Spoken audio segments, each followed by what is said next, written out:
In this episode of Gav Details, we're going to be, I've been already started on the process of getting the car, quote unquote, dialed in for several weeks, months even, if you want to call it that. But tonight we're going to wash the car, even though it's already clean, with the Obsessed Garage Decon Soap. I have not tried Adam's Strip Wash. I have used the Chemical Guys Clean Slate. I used it on vehicles that I was going to detail, and the panels were pretty much flat and needed a clay anyway, so I'm not sure how well it works. We'll be able to kind of test it out on the car, because the car has had its fair share of, you know, topper type, you know, drying aid products used over the course of the last 5 years. Why 5 years? Because 5 years ago was the last time that it was polished, and it was ceramic coated with Wolfgang Uber ceramic coating. Since then, as a drying lubricant, I've used Wolfgang Instant Spritz, which is like their quick detailer. Obviously, more recently, Bead Maker. The car's been washed with CarPro Reset. At one point I tried out the 007 gloss enhancer. You know, the car more recently has received a couple rinseless washes, a couple times with Optimum no rinse wash and wax, and then also the CarPro Ech2O, which, you know, is said to have a very small amount of silica in it. So the soap from Obsessed Garage, it says here, this is the first product I use to prepare the painted and glass surfaces for polishing. This soap is designed to aid in the removal of waxes and sealants, or prepare a coated car for the rest of the decontamination process. I would not suggest using this soap unless you intend to remove the protective layer, which is what we're doing today. So here's how I suggest to use the product. Again, reading the label. Load your foam cannon. I put 5 ounces, which is equal to 150 milliliters, in the foam cannon. I then add water by putting the foam cannon in foam cannon bottle in the rinse bucket at a slight angle. I already have my foam cannon filled up to about 700 milliliters of warm water. Pre-rinse the vehicle. Foam the entire surface of the vehicle with this decontamination soap. While the foam is dwelling on the paint and running off the surface, I prep my wash bucket. I suggest using the 2-bucket method, 1 for wash, 1 for rinse. I dispense 2 to 3 ounces of soap onto my wash pad. Okay, so we'll leave it there.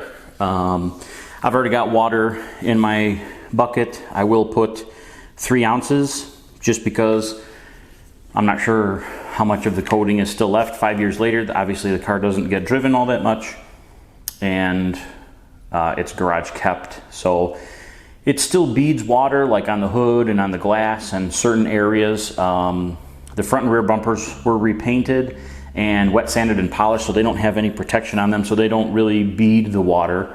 The fenders and the upper parts of the doors, I think one or both of the shops where the car was at a couple years ago, they must have used like a quick detail spray or something to wipe the car down, and all it did was make the panels flat, and they induced, you know, swirls and towel marring, which is terrible. So one thing to note, you do not want this soap to dry on the surface. So work quick, work in the shade, work when it's cool out, or just be conscious that you need to kind of go around and rinse the car as it's working. But back to my process, I'm going to foam the car, go around it with the brush. I'm going to re-foam, or I'm going to rinse it.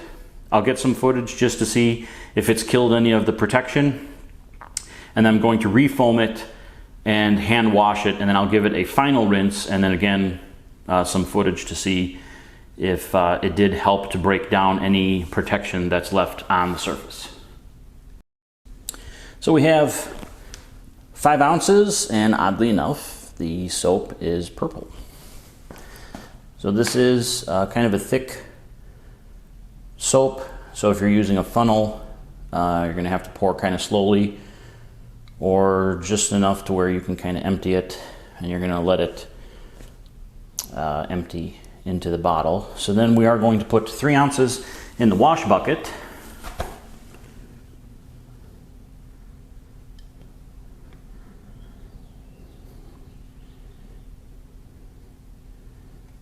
And there's 3 ounces.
Okay, so as you can see, the foam, or the soap does produce a thick foam. There are certain sections on the car where it has already kind of like sheeted off and is actually dry. So we're going to go ahead and give it its initial rinse.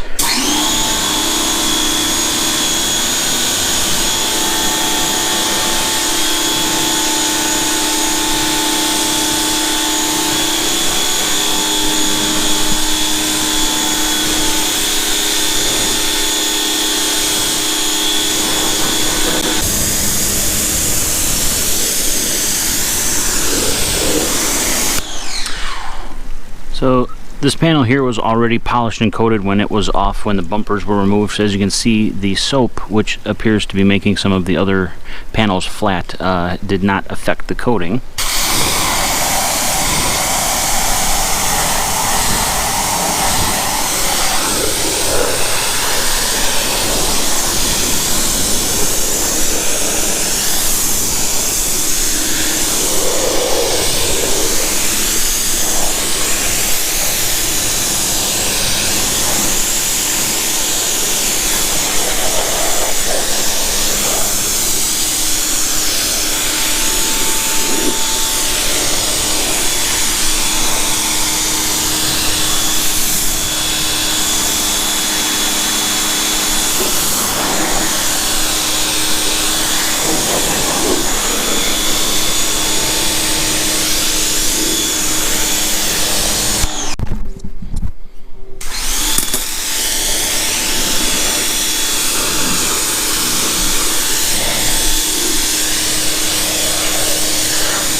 Okay, so as you can see in the final rinse, like the bottom side of the driver door, the front half was pretty flat, and then the back half was, you know, it still beaded the water. The hood, kind of hit or miss. The rest of the car, the panels seemed relatively flat. I mean, obviously this product is not overly aggressive to like strip everything, because you want to be real careful with doing that, but I think it did the job for the most part. I'm not sure how much of the coating that's 5 years old is left on the car, so I'm not sure what it's going to take to correct the paint yet, so I'm not sure how aggressive I'm going to need to go with polishing, but anything that's left on the car will likely be removed with the polishing stage, and then the car is going to get Crystal Serum Light and XO V4. One thing I did notice under the drying towel, obviously I was not using Bead Maker or anything. I was just using a damp Rag Company double Twistress, and there was noticeably less slickness on the surface. So I would say the soap did do something, which is all you can ask. So obviously the Obsessed Garage soap is available on obsessedgarage.com. I'll leave a link to that, and I'll leave a link to other products that I use on a weekly basis for maintenance washes and, you know, coatings that I've used in the past. If you use an Amazon link, it does support the channel. So I have a long weekend ahead of me, so that's where we're going to leave it. If you liked the video, give it a thumbs up, and for more detailing videos, please hit the subscribe button. Thanks.